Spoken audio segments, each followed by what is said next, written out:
talking about Star Wars today, guys. If you can't tell by my Star Wars shirt, I'm so pumped. I have to admit, I've become incredibly overly enveloped in Star Wars fan theories and history and everything else. YouTube, I fall into the abyss of it.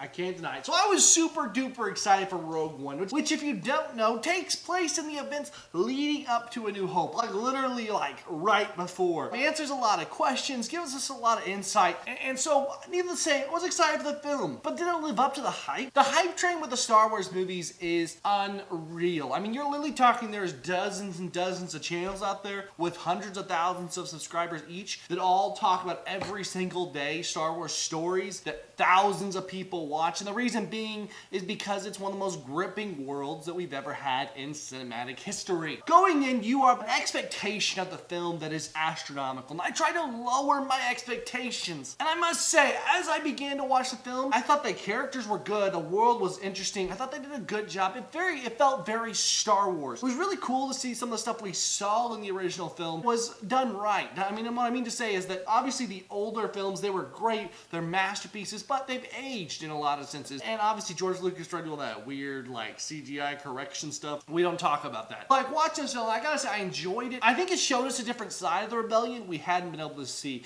It was nice to have a film that didn't follow a Skywalker as the primary or some other person we don't know who you are, Rey. But see them in this developing story, see them being a vital part of what's happening in this rebellion. So my positives for the film go as such. I think the film had a fantastic story, a really cool thing, an opportunity to show us this world in a new light, to see the little bit darker side of the rebellion. Gareth Edwards, the director of this film, has already said it feels like it's more of a war movie. I think they did do that. If I had to start to kind of like pick and nag and say where it kind of faltered with me, a little bit of the pacing for sure. I feel like the pacing could have been better. I feel like they could have taken a little bit, I don't know, less time and more time. It's hard to describe without doing spoilers, but I think the pacing was good, could have been better. But I think it was part of what they were going for. I think some of what was going on felt a little bit flat. I mean, I think because we're used to this grand story of this building narrative that we see in the original films, the prequels, which I know we all don't want to talk about them. Now in The Force Awakens and so on and so forth, it's not quite as climactic as that. Plus because we kind of have an understanding of what's going to take place in the end. There's that too where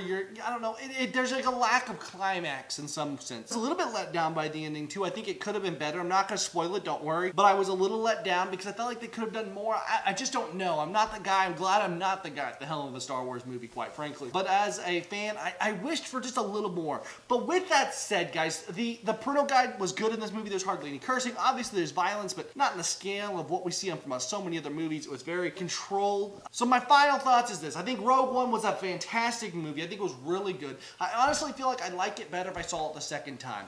Because now I know my expectations. I can manage them much better. I haven't written the story already in my head. I know what's coming. And I feel like that would be the best experience is go back, watch it again. All in all, what I'm going to say is Rogue One gets a 7.2 out of 10. I think it's a really amazing movie. Fits in this saga of what we've seen here from the Star Wars movies so excellently. And I think it's definitely worth going and seeing in theaters. It's grand, it's beautiful, it's well done, and truly something to behold. Let us know in the comments down below, are you seeing Rogue One? What you thought about it? If you did, no spoilers, please, for anyone else. And what's your favorite Star Wars film? I mean, do you have a favorite? Mine would probably be A New Hope. I think it's so beautiful. It's such a perfect story. It's so exciting. It started it all. I really did like Force Awakens, though, a lot. So let me know in the comments down below, what's your favorite, guys? As always, if you want to see more from here at Multiply Media, make sure you subscribe. We have content that comes up all the time. More stuff on the way. So subscribe. If you like this video, give us a thumbs up. Hit that little circle that's going to be like right here for you, right here. And let us know that you're enjoying. Okay, guys? Thank you so much. God bless. And I'll see you next time.